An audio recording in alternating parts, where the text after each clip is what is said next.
I can still feel the heaviness of that official communication in my grasp. The inexpensive fragrance Meredith Throckmorton consistently drenched herself in seemed to adhere to the stationery like a foreboding sign. Within, nestled among sections of arrogant legal terminology and self-pitying narrative, was a claim for almost $500,000. My funds to repair her dwelling, which had, admittedly, suffered catastrophic harm from my magnificent, ancient oak tree. The very oak tree that she, in her supposed great wisdom and with the finesse of an attacking rhinoceros, had engaged a pair of unskilled individuals to unlawfully hack at, mortally injuring it and transforming it into a ticking hazard. The irony was so palpable one could have served it on bread. She was insisting I finance the direct outcome of her own spiteful, illegal deeds. And the clincher, Meredith, in her complete Aquanet coiffed splendor, had no inkling that the tranquil, modest man whose prized tree she had essentially destroyed, the man she was now attempting to make insolvent, occupied a role that provided him authority over, let's just say, specific federal investigative agencies. She was oblivious, but she was about to find out. You all are not going to credit this narrative. Please leave a remark indicating your viewing location. Because this account of suburban conflict, featuring one incredibly presumptuous HOA president and a very, very forbearing man driven beyond his limits, is truly exceptional. It all commenced, as such situations often do, quite inconspicuously. Our neighborhood, Willow Creek Estates, was, on the surface, idyllic. Neatly kept lawns, pleasantly consistent houses, the sort of location people selected for tranquility and serenity. Yet, tranquility and serenity became scarce once Meredith Throckmorton rose to the presidency of the Homeowners Association. Meredith was a woman who appeared to regard the HOA regulations as her personal emblem of authority and the vicinity as her private domain. She was in her 50s, with a perpetually pursed-lipped demeanor, hair solidified into an inflexible blonde helmet that challenged gravity and strong winds, and a fondness for excessively bright jogging attire in startling hues of fuchsia and magenta, typically adorned with an incongruous quantity of bulky gold adornments. She operated a flawless cream-hued vintage Jaguar XJS, an automobile she treated with more deference than most individuals reserve for sacred objects, frequently observed buffing it with a soft cloth while directing distrustful looks at any youngster holding an ice pop within a 50-foot range. Her governance initiated with petty criticisms. Refused containers left out an hour past the deadline. Unsanctioned mailbox hues. The incorrect tint of beige for window casings. Minor irritations that nonetheless wore people down. I generally maintained a low profile. My occupation was strenuous. It entailed extended hours, a substantial degree of stress, and an almost ascetic dedication to confidentiality. My residence was my haven, a space to unwind from a realm of high-stakes judgments and unceasing alertness. The absolute last thing I required was trivial squabbles. The central focus of Meredith's expanding fixation with my land was my oak tree. It was superb, a vast patriarch that had likely been a young tree when the nearby farmland was initially cultivated a century prior. It stood just within my property boundary. Its foliage offered welcome coolness in the summer and a spectacle of russet magnificence in the autumn. Birds made nests in its limbs, squirrels chattered, and to me it was a living emblem, a silent proof of resilience. Meredith, conversely, perceived it differently. Initially, it concerned the leaves. Your tree, she had declared one afternoon, waylaying me as I retrieved my mail, her voice possessing that characteristic Throckmorton mix of sugary disdain and steely determination, is shedding immoderately onto my driveway. It's causing a considerable slip danger. I politely indicated that it was autumn, a natural occurrence, and proposed to sweep her driveway if it genuinely troubled her. She sniffed, evidently not appeased by such a sensible proposal. Next, it was the shade. Her award-winning petunias supposedly were not receiving adequate sunlight.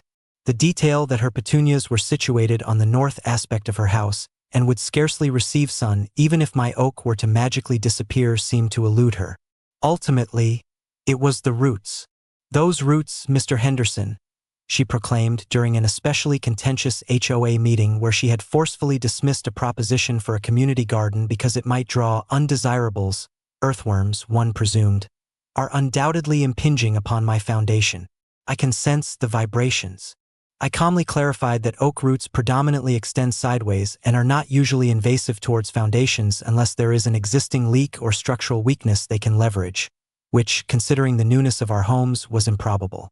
To be certain, and to counter this line of assault, I engaged a certified arborist, a quiet, well-informed man named Lister, who furnished a detailed report. His conclusions: the tree was exceptionally robust, perfectly sound, and its roots exhibited no indication whatsoever of menacing her foundation or any other. I supplied a copy of this assessment to Meredith and the HOA board.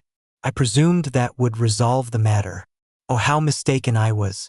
For Meredith, this was clearly not about evidence or logic. It was about authority, about her not achieving her desires.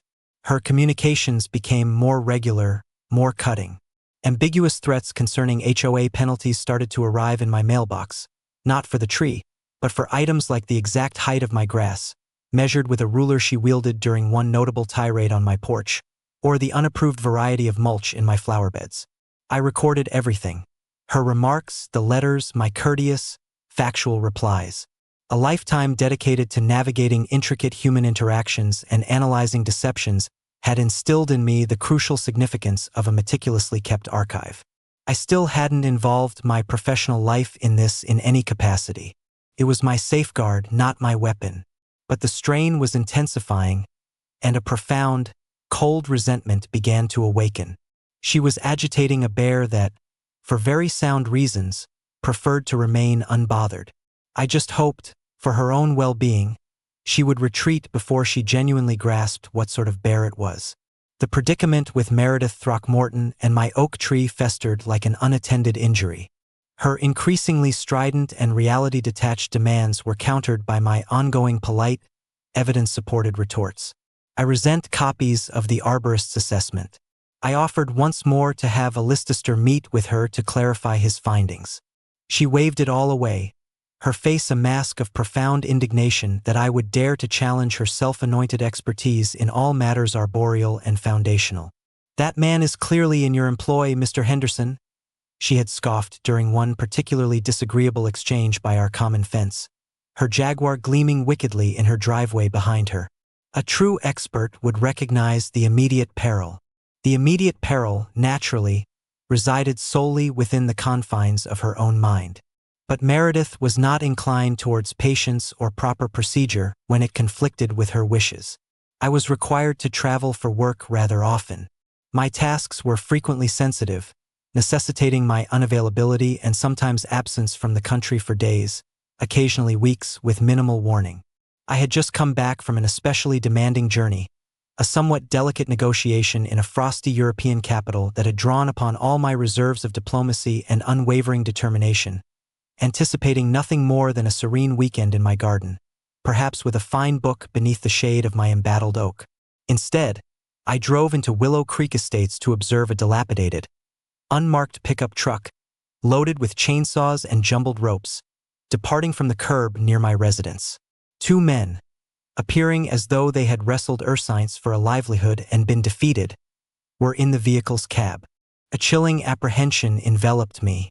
I parked and proceeded toward my property, my spirits sinking with each stride. The spectacle that met my eyes was appalling. My splendid oak, the guardian of my yard, had been brutally, savagely disfigured. Large, healthy boughs had been severed with no consideration for tree biology, leaving behind ragged, oozing injuries. The entire canopy on Meredith's side had been chopped back nearly to the trunk, unbalancing the tree calamitously. It appeared less like trimming and more like a ferocious attack. I experienced a wave of glacial fury, a controlled anger that years in my profession had taught me to direct rather than quell. This was no longer about irritating HOA demands. This constituted destruction of property, unauthorized entry, and an act of profound, deliberate ignorance. My security cameras, carefully placed to monitor all entry points to my house, a professional inclination, one might say, had recorded everything. The recording was incriminating. It depicted Meredith, resplendent in a garish turquoise tracksuit, instructing the two men, gesticulating animatedly towards the tree. They trespassed onto my land, their chainsaws thundering to life, and commenced their destructive work. There was no skill, no comprehension of appropriate cutting methods. It was unadulterated vandalism. The initial call I made was to a Leicester, the arborist. He showed up within the hour, his typically calm disposition supplanted by a grim tension in his jaw as he inspected the destruction. His evaluation was quick and harsh. "They've killed it, Mr. Henderson," he stated, his voice subdued. "Or at least they've handed it a death sentence. The equilibrium is lost. The cuts are dreadful invitations for disease and insects. It's structurally weakened. It's now a genuine danger. Any significant wind event, and it's liable to fall." The irony was not lost on me. Meredith, in her endeavor to remove a non-existent menace, had established a very tangible one. My subsequent call was to Miles Corbin, an attorney I had previously engaged for some intricate contractual disputes. Miles was not inexpensive, but he was astute, unyielding, and had a wonderfully cynical grasp of human greed. He listened without interruption, examined the preliminary evidence I had gathered, the earlier correspondence, the initial arborist report, and the startling security footage. His eyes, usually crinkled with wry humor, narrowed. "She's presented this to us on a silver tray, Henderson," he remarked, a predatory glint emerging. "Trespass, destruction of private property, creation of a hazardous situation. Oh, this is splendid." We promptly prepared a cease and desist notification for Meredith, along with a formal claim for compensation for the harm to my tree, which a listister estimated at a considerable figure, taking into account its age, type, and enhancement to my property's worth.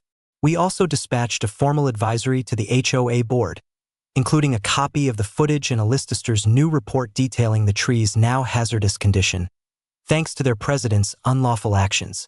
Meredith's reply, when it arrived via the HOA's timid secretary, was a tour de force of evasion and conceit. She denied sanctioning any incorrect cutting, asserting she had merely requested the men to undertake minor, essential trimming of branches extending over her property line, a flagrant falsehood disproven by the video evidence and the sheer extent of the damage. She then had the effrontery to assert that if the tree was now dangerous, it was because of my prior carelessness in not maintaining such an overgrown and perilous specimen. The HOA board, a group of spineless sycophants who owed their roles to Meredith's patronage, predictably supported her, issuing a counternotice that I needed to deal with the now hazardous tree or risk HOA penalties. It was astounding. The ensuing weeks were a somber observation period. The oak, my magnificent oak, began to visibly deteriorate. Leaves turned yellow and fell prematurely. Bark peeled from the perimeters of the jagged incisions. It leaned more noticeably, a wounded colossus awaiting its destiny. I recorded it all: photographs, videos, thorough notes. I was constructing a bastion of facts, each piece of evidence a meticulously placed stone. A significant late autumn storm was predicted, with forecasts of gale-force winds. I made sure my insurance was current, not that I anticipated needing it for my own property. The scene was prepared, and then, one tempestuous, rainy night, it occurred.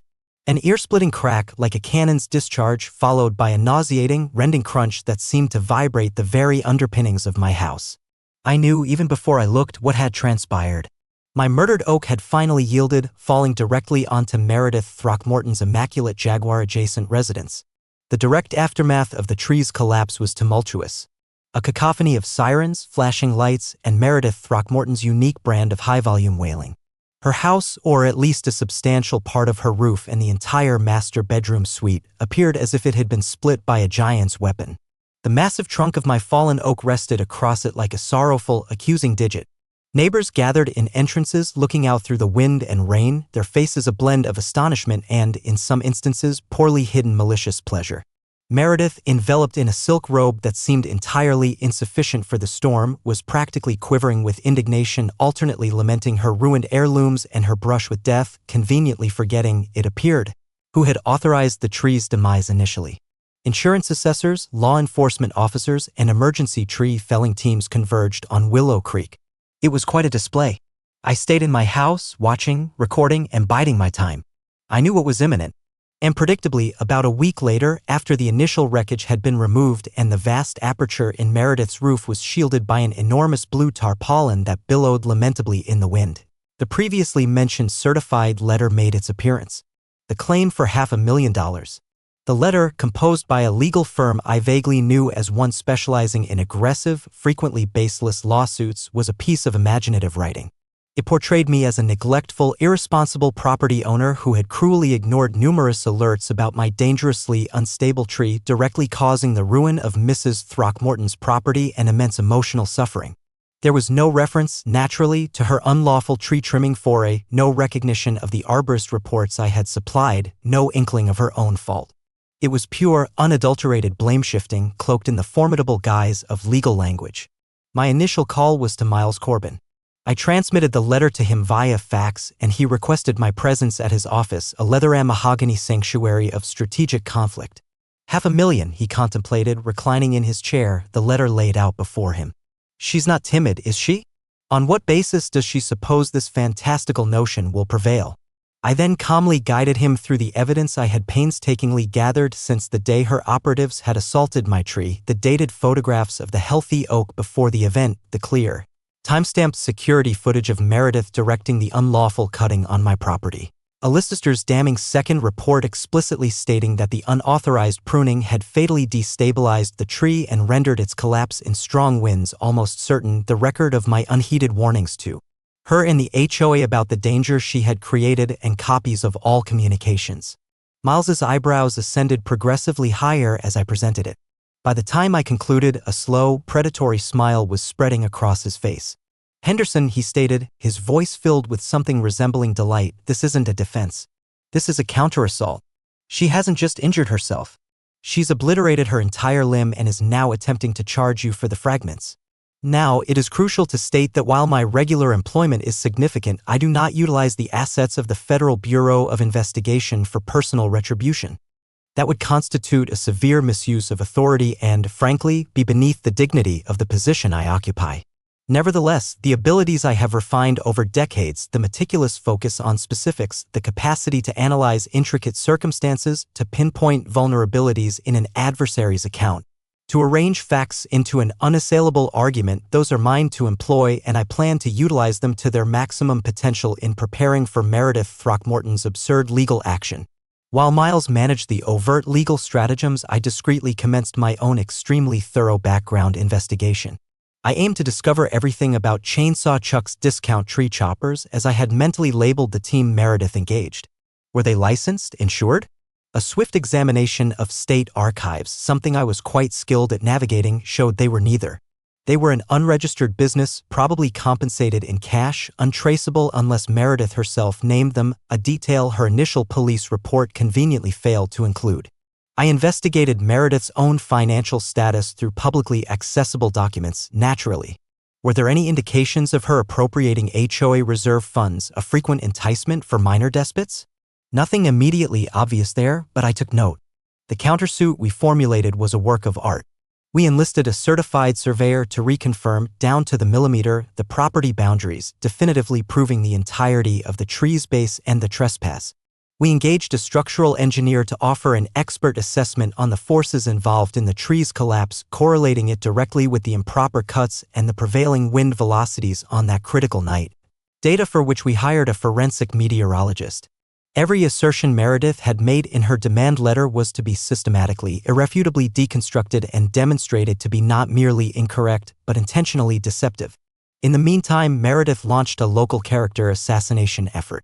She depicted herself to sympathetic neighbors as the sorrowful victim of a reckless, indifferent neighbor, me, and a harsh stroke of misfortune.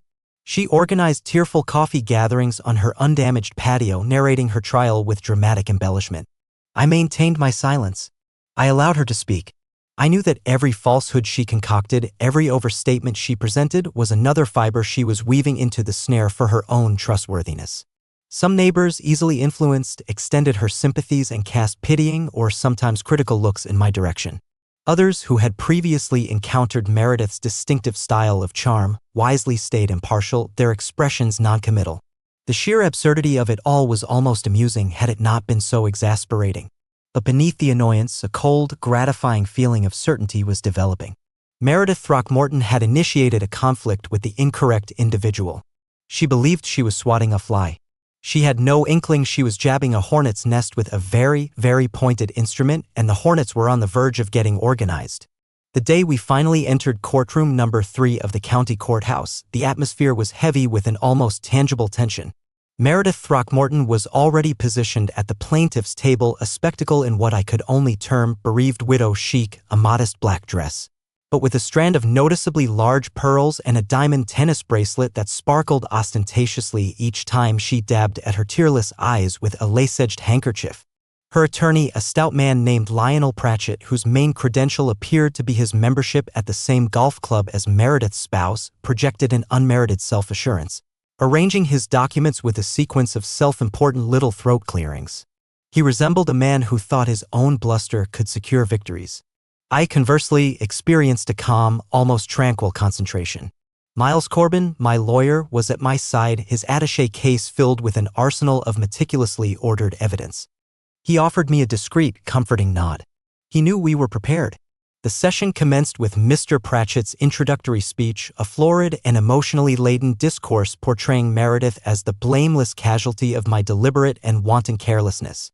He depicted a scenario of a colossal, diseased behemoth, my beautiful oak, that I had purportedly disregarded despite numerous desperate entreaties from his client. It was a superb exhibition of misrepresentation and exaggeration. Then Meredith herself was called to testify.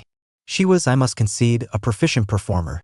Tears surfaced on cue as she recounted the dread of the tree falling, the absolute ruin of her treasured home, and the heartless indifference I had supposedly demonstrated towards her earlier anxieties. She spoke of restless nights, of emotional distress, of how this calamity had overturned her existence. He knew, she proclaimed, aiming a quivering finger in my direction. He knew that tree was a threat. I alerted him repeatedly. I pleaded with him, but he did nothing. Absolutely nothing. Her voice oozed with feigned pathos. It was persuasive if one was ignorant of the facts. Miles Corbin initiated his cross-examination with an almost delicate precision. Mrs. Throckmorton, he began, his tone gentle, you state you alerted Mr. Henderson repeatedly about the tree. Did you ever furnish him with, perhaps, a professional arborist's assessment indicating the tree was diseased or perilous before the incident on October 17th? Meredith blinked. Well, no, not a formal assessment, but it was apparent. Anyone could observe it was unhealthy. Unhealthy in what way, Mrs. Throckmorton? Miles inquired softly. Did it possess dead limbs? Fungus? Was it leaning precariously? It simply appeared dangerous, she maintained, a trace of annoyance entering her voice. It was enormous and it shed so many leaves. Miles then presented the arborist report I had obtained prior to her unauthorized tree service intervention. A Licester's report clearly affirmed the oak was in prime condition. He had it submitted as Exhibit A. This report from a certified arborist declares the tree was in robust health. Were you cognizant of this report, Mrs. Throckmorton? Mr. Henderson supplied you with a copy, did he not? Her face hardened. That arborist was plainly unqualified. Or in Mr. Henderson's employ. It's a fabrication. The judge, a severe but bespectacled woman named Judge Eleanor Vance, arched an eyebrow at that assertion. Then arrived the decisive moment. Miles declared, Your Honor, we would now like to present a brief video. This recording is from Mr. Henderson's security camera dated October 17th, roughly 2 weeks preceding the storm in question. The courtroom illumination dimmed slightly and the large screen flickered to life. There it was, Meredith in her turquoise tracksuit arrogantly guiding the 2 rough-looking men with chainsaws. The footage clearly depicted them entering my property without authorization. The brutal, unsystematic manner in which they assaulted the healthy limbs of the oak, transforming it into a lopsided ruin. Gasps spread through the small audience. Meredith's complexion shifted from pale to a mottled crimson. That was merely minor trimming, she faltered when the lights returned, her voice abruptly sharp. They barely touched it. The camera's angle is misleading. It was perfectly lawful trimming of branches extending over my property. Extending over your property, Mrs. Throckmorton? Miles questioned smoothly. The footage clearly shows the men well within Mr. Henderson's property line, severing major structural limbs from the main trunk. Are you refuting this? She blustered, contradicted her own statements, and became increasingly agitated. Mr. Pratchett jumped up to protest, but Judge Vance gestured for him to sit. The witness will respond to the question. Our arborist, a Lister, was called next. Calmly, professionally, he explained how the minor pruning Meredith described had, in reality, fatally weakened the tree's structure. He detailed the principles of tree equilibrium, how removing such a significant amount of weight from one side while leaving massive, jagged injuries created ideal points of failure. In my professional judgment, a Lister finished, the actions performed on October 17th directly resulted in the tree's incapacity, to bear the wind pressures it encountered during the storm of November 2nd. Absent that unauthorized and improper cutting, it is exceedingly unlikely the tree would have collapsed. Meredith then returned to the stand to testify about her losses, depicting a scenario of financial catastrophe, of her life being utterly ruined by my alleged carelessness. She spoke of irreplaceable heirlooms gone, of the emotional burden. She stressed her spotless reputation as HOA president and a prominent figure in the community. This was where Miles, equipped with the details from my discreet inquiries, started to gently investigate. Mrs. Throckmorton, the men you engaged to perform this minor pruning, could you furnish their names and the name of their business? She paused. I don't recollect. It was some time ago. They were suggested to me. Were they licensed, Mrs. Throckmorton? Insured? Miles inquired. I presume so. Did you compensate them by check? Or perhaps a credit card, so we might possess a record? I believe I paid them in cash, she conceded, appearing increasingly uneasy. Miles allowed that to linger in the atmosphere for a moment. He then, almost as a side note, introduced proof of several grievances filed against Meredith by local contractors for compelling them to execute substandard work on HOA common grounds at exaggerated prices and then postponing payments. It wasn't directly connected to the tree, but it illustrated her character, her typical methods. Her attorney objected fiercely, but the judge permitted it, referencing its pertinence to credibility, particularly considering Meredith's assertions about her impeccable community leadership. By the conclusion of her testimony, Meredith Throckmorton was no longer the self-assured, wronged victim. She was a woman disintegrating, ensnared in a mesh of her own falsehoods and deceptions. Judge Vance's expression was becoming more irate by the minute. The snare had been set. The proof was conclusive, but the greatest revelation was still to unfold. The courtroom spectacle had attained its peak. Meredith Throckmorton, under Miles Corbin's unyielding, evidence-supported cross-examination, had devolved from a bastion of wronged suburban propriety into a sputtering, credibility-demolished wreck. Her attorney, Lionel Pratchett, endeavored a fervent but ultimately futile redirect, his contentions sounding empty against the heap of documented evidence we had laid out. He attempted to characterize Meredith as a well-intentioned, if perhaps overly enthusiastic, community figurehead who had merely been striving to safeguard her property from an obvious and immediate threat. He appealed to sentiment, to compassion, conveniently bypassing the video evidence of the unlawful tree mutilation, the expert testimony of the arborist, and Meredith's own progressively convoluted mesh of deceptions on the witness stand. When he finally trailed off, appearing deflated and somewhat perspiring, Miles stood for his concluding remarks. He was composed, systematic, his voice imbued with serene authority. He required no histrionics. He possessed the truth. He guided the judge and the courtroom through the sequence of events, from Meredith's initial unfounded grievances about the sound oak to her choice to undertake unlawful, damaging actions, to her bold endeavor to assign blame to me for the repercussions of her own misdeeds. He emphasized the expert testimony that undeniably connected the tree's collapse to her unauthorized meddling. He presented our countersuit for the worth of the demolished mature oak, the expense of its felling, the unauthorized entry, and our considerable legal expenditures. Mrs. Throckmorton, Miles declared, his eyes fastened on her, did not approach this court with integrity. She arrived seeking to gain from a catastrophe of her own creation, a catastrophe stemming from conceit and a blatant contempt for the law and the property entitlements of her neighbor. She is not the aggrieved party here, Your Honor. Mr. Henderson is the casualty of her actions and, subsequently, of this malevolent and baseless lawsuit. As Miles was about to finish, I met his gaze and gave a slight, almost imperceptible nod. He paused. Your Honor, Miles stated, his tone altering subtly. Before we conclude our presentation, my client, Mr. B. Henderson, believes a piece of contextual information regarding his own background might be relevant, particularly in light of Mrs. Throckmorton's repeated claims of his purported negligence and her efforts to cast suspicion on the comprehensiveness of the evidence submitted.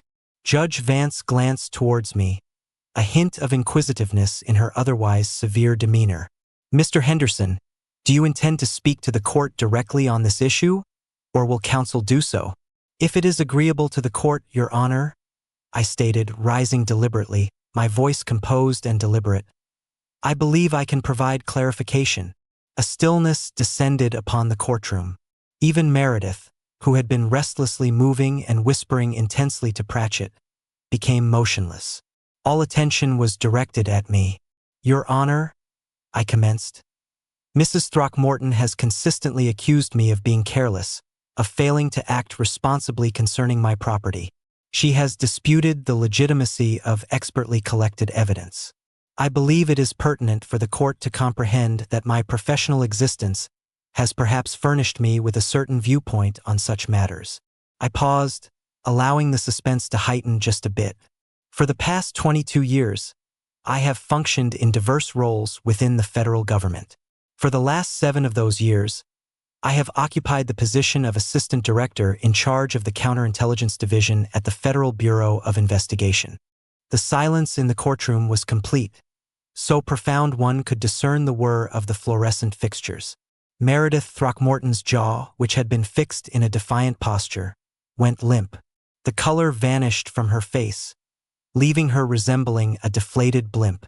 Lionel Pratchett stared, mouth agape, his hand suspended midway in the act of straightening his necktie. Judge Vance leaned forward, her look sharp and penetrating. Assistant Director, FBI Counterintelligence, she reiterated, her voice devoid of its previous impatience, now tinged with a blend of astonishment and dawning realization. Yes, Your Honor, I affirmed. My duties entail supervising highly intricate inquiries, frequently on an international level, where the scrupulous gathering and impartial assessment of evidence are fundamental. Evaluating trustworthiness, comprehending deceptive tactics, and guaranteeing factual correctness are, one might say, essential to my everyday responsibilities. I addressed Mrs. Throckmorton's initial trespass and subsequent legal assertions against me with the identical professional exactitude and insistence on irrefutable truth that I employ in matters of national security. I was not intimidating anyone. I was not leveraging my position to sway the judge. I was merely asserting a fact that reshaped the context of everything. It highlighted the almost laughable boldness of Meredith attempting to deceive someone whose entire professional life was dedicated to distinguishing truth from elaborate deceptions. It imparted an unspoken, immense significance to the evidence we had submitted. It was not merely an incensed homeowner's defense. It was an investigation-level refutation, and it subtly suggested that any further falsehoods from Mrs. Throckmorton, especially under oath, might attract a different, far more grave kind of official examination. The judge observed me for a prolonged moment, then Meredith, whose eyes were wide with what appeared to be genuine fear. Then she examined the stack of evidence, the video captures, the arborist reports. A grim comprehension settled upon her features. She did not require much time for her decision. It was prompt and utterly catastrophic for Meredith Throckmorton.